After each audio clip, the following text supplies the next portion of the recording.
Fire threat on the edge of Halifax. An out-of-control wildfire is burning up communities near the city and forcing thousands to evacuate. Just heard in the radio that there was a fire, and then as we got closer to home, we could see the smoke.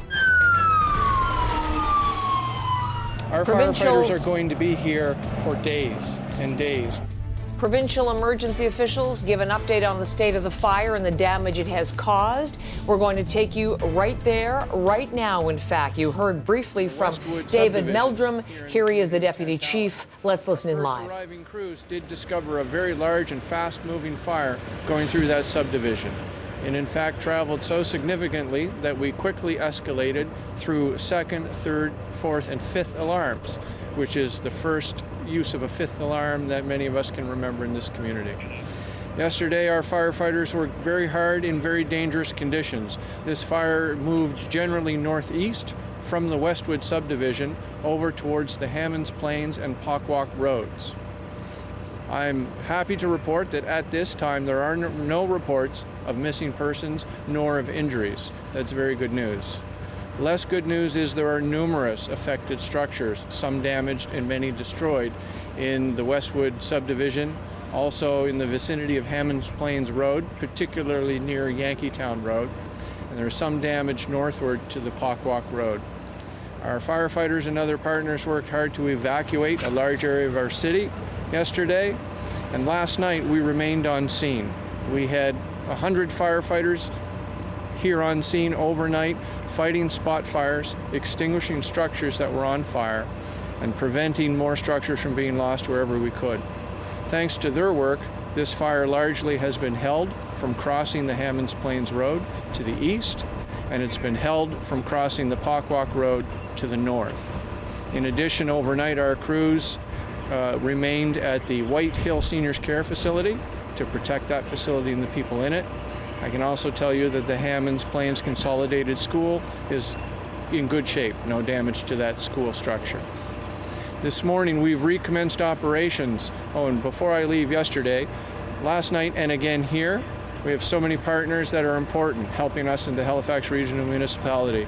We have fire departments from other communities such as West Hants, Unihack, Brooklyn, and others. Windsor, they're here. The Department of National Defense is here with 2 pump and roll units. It's all very, very important, very, very helpful.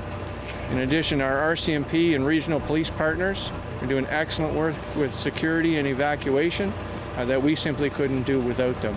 The Emergency Health Services here to protect our firefighters, all our responders, and our residents, and many, many others. Obviously, the Nova Scotia Department of Natural Resources and Renewables are here. They were here yesterday and deployed some air assets, and we met with them early this morning to form a unified command team to continue to work this fire. Today we have 30 plus HRFE fire apparatus working these fire zones in 2 main sectors. The DNNR crews are here and they have 2 helicopters in the air as we speak. And at 9 o'clock this morning, 2 air tankers who were originally based out of Newfoundland were set to take off and come and deliver water here on this fire. We are planning today to protect structures again. We understand that the wind direction is changing, so the wind is now from the north, which is going to make this fire move backwards from the direction it was burning yesterday. The forest fires technicians have looked at some drone footage that we put up, and they've analyzed that, and they're telling us that there could still be significant fire, even though the fire may turn around and go back the way it came. That was really fast, really hot fire yesterday. There's a lot of unburned fuel still in the areas that the fire went through that can reignite and can burn. So we have a lot of work to do today, this week, for many days. We appreciate the patience of the residents of the municipality, particularly those who have been evacuated. This is difficult, and residents must be prepared to remain out of their homes for several days at least to come. Can you explain about what the wind is doing in more about how that is going to be an obstacle today. That's going right. forward. Sure. So yesterday the wind predominantly was pushing and moving this fire, as I said, approximately northeast. Last night it did change directions and it was coming out of the north, so bringing the fire basically back down towards where we're standing. So on the one hand, that can help prevent spread farther to the north, say the areas around the Pockwalk Road, but it's going to push the smoke and embers and fire back in this direction. We need to make sure that no communities that weren't already affected by this fire become affected.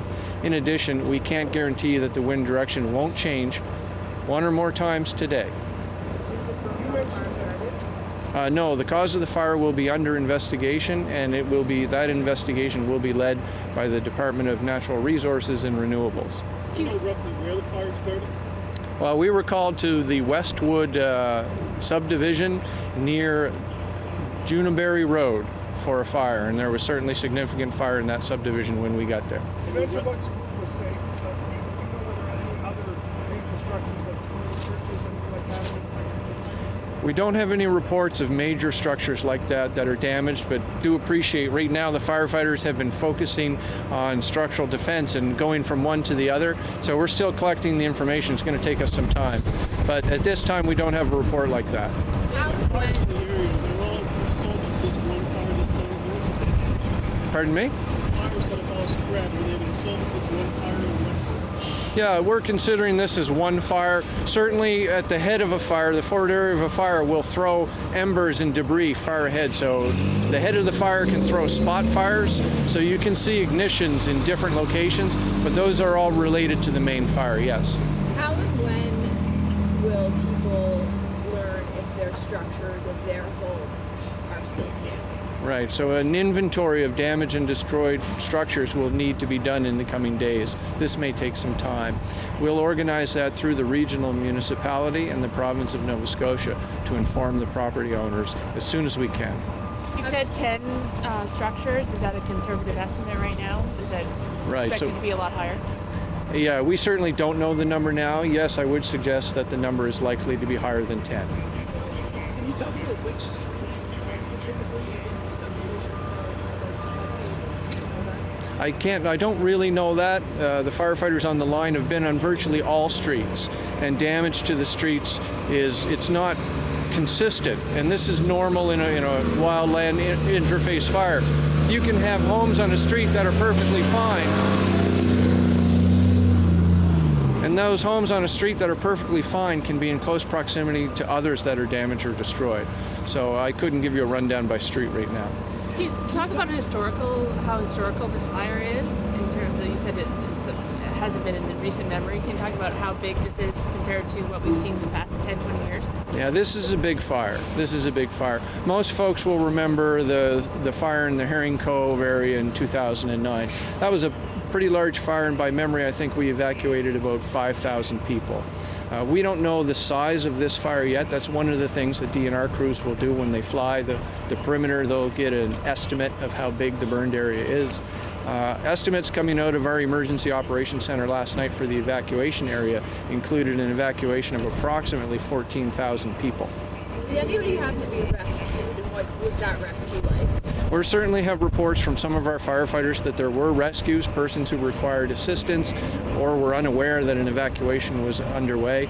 Obviously, the way the firefighters are coming and going, there's a lot of firefighter experiences that happened, and those people are back in the woods or they're back home trying to get some rest to come back in. Do you expect that crews will be deployed from other neighboring provinces to come kind of rescue this? We haven't contemplated that yet. We've been really, really grateful for the help we're getting from other Nova Scotia fire departments and other first responder agencies. But this is absolutely a significant challenge for us. While we deploy hundreds of people to this fire, we're also maintaining fire protection in all the other districts of the Halifax Regional Municipality. Where are the air apparatus, the DNR helicopters, as well as the air tankers? Where are they scooping their water from to bring here? Yeah, I don't know that. There were horses freed, reports of horses freed. Do you have any update on them or other livestock? No, we don't know where the horses are in the moment. Again, the firefighters are really focusing on protecting the structures.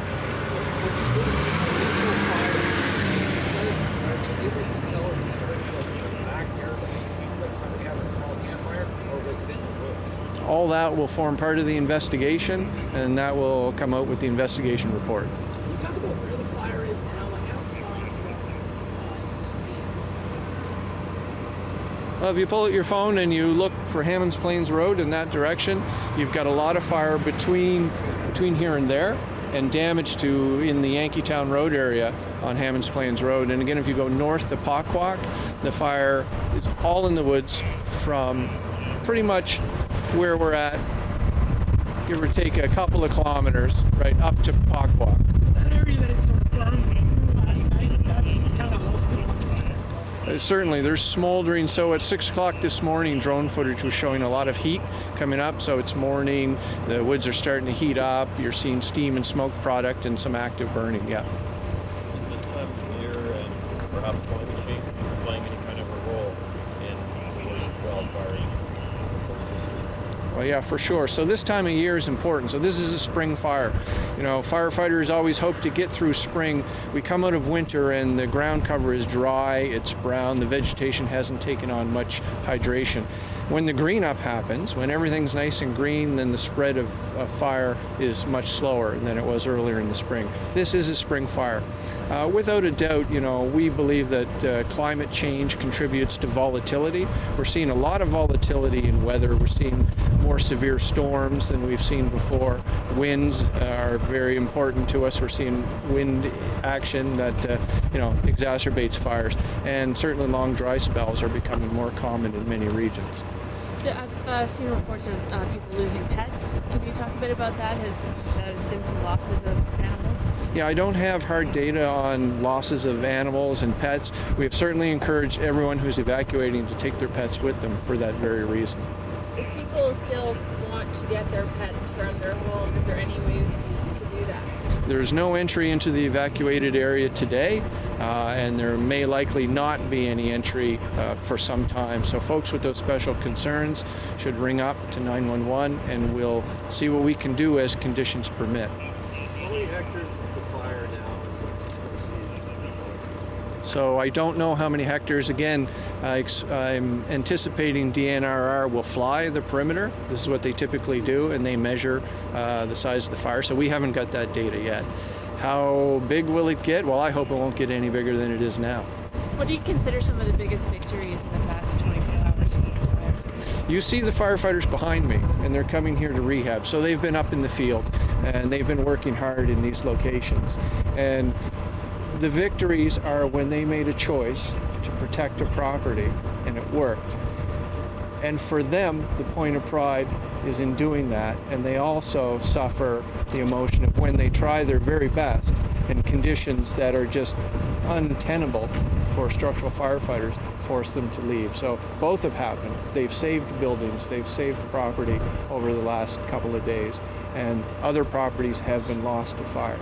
So how long at a time are they out fighting the fire, and how long do they get a rest for? Yesterday, their shifts were longer than we like. So there were firefighters out on the line pretty much from 3:30-ish, 4 o'clock in the afternoon as they were rolling in. And they were out there until, close to midnight. And that's not our preference. We like firefighters to work for 4 hours. We bring them in, make sure that they get nutrition, hydration, and a little bit of rest, and we put them out for another cycle. Can you describe how the fire spread? Obviously, it was windy. Did the fire, did embers fly long distances and then, other structures far away catch, or did the fire burn all the way from where, you were first called to, Yankeetown Road, which is quite a distance? Yes, it is. Well, what I can say is, in general, this is how fires do spread, both ways. Direct spread, when you have crowning fire in the tops of the trees, it's a very intense fire, it will move quickly through forests and through neighborhoods. But in addition, as indicated before, at the front or the head of the fire, flaming embers will go up into the air, and they'll project out hundreds of meters. They'll land, and they can land in the woods and start another fire. They can land in a community. They can land in a backyard, start a deck on fire, somebody's wood pile on fire, things like that. So you'll get that continuous head of the fire that's moving, but also in front of it you'll have spot fires being created by falling embers. How tall were the flames? I'm told by the firefighters who were there that they were crowning in the trees. You can see the trees here are often 40 feet or better high. In some instances they had crowning fire. Any idea of what the long-term damage will be from this? Any indications of what that would be? Yeah, that would certainly be speculative right now. We just know it'll be significant for sure, and we have a lot of thoughts for the folks whose properties right now are destroyed or in peril. Sorry. Okay. I beg your pardon? We'll get a media release out from our corporate comms folks and let you know when the next one will be, perhaps this evening. So can you remind me how many firefighters are working today? Today we have approximately 100 firefighters and 30 fire vehicles. Okay. Do you have the resources you need, or what are you asking? We have what we need. We certainly are looking forward to seeing the impact that the air tankers make as they get to this scene here. Just to recap, when do you think to see what's I can't say when. I will say it's going to take some time, okay? These fires don't simply extinguish today and you're done. There's significant work that's required to come in and dig any hidden fires out, make sure there's no smoldering fire that's going to reignite. Traditionally, we want to get hose lines around the entire perimeter of a fire and have what's called a wet hose line around the perimeter. This is a big perimeter. This is going to take some time. I just want to make sure. Today is a little cooler. I haven't yet seen if the humidity's better, but we have some gusty winds, and those are a concern. So just want to make sure I got the number correctly. Did you say 14,000 people were evacuated? Approximately 14,000 people were in the evacuation area, yes. Have you figured out where those ballers are?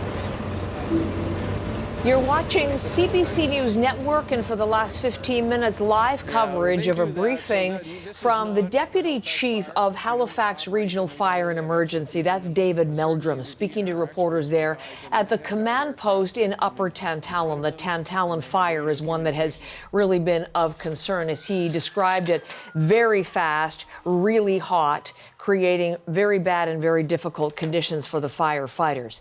Now, we have a number of new details. We don't have the full picture yet, but we certainly got a lot of new information from the Deputy Chief. So let's just bring you up to date on what he was telling us if you missed the entire briefing. Number one, the priority for today is to try to protect structures, and he acknowledged that there are structures which have burned.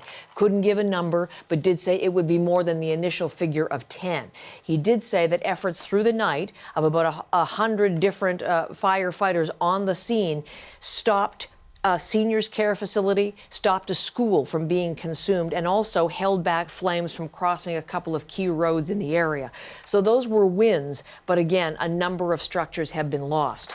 Today, they have 100 different firefighters. They have 30 different apparatus. This is just Halifax Regional Fire and Emergency apparatus, but they are getting some assistance from 2 helicopters from Department of Natural Resources provincially, and they'll be flying over the fire zone to get a sense of the actual perimeter and give us a true picture of how big it is. He wasn't able to say that during this morning's briefing. He also said that as of 9 o'clock, which means now actually, because that's 8 o'clock Eastern for us, 2 air tankers, 2 water bombers from Newfoundland are taking off, and they'll be flying over this fire as well. And you heard Deputy Chief Meldrum say how interested he was, how anxious he was to see the impact that they could have on getting this under control.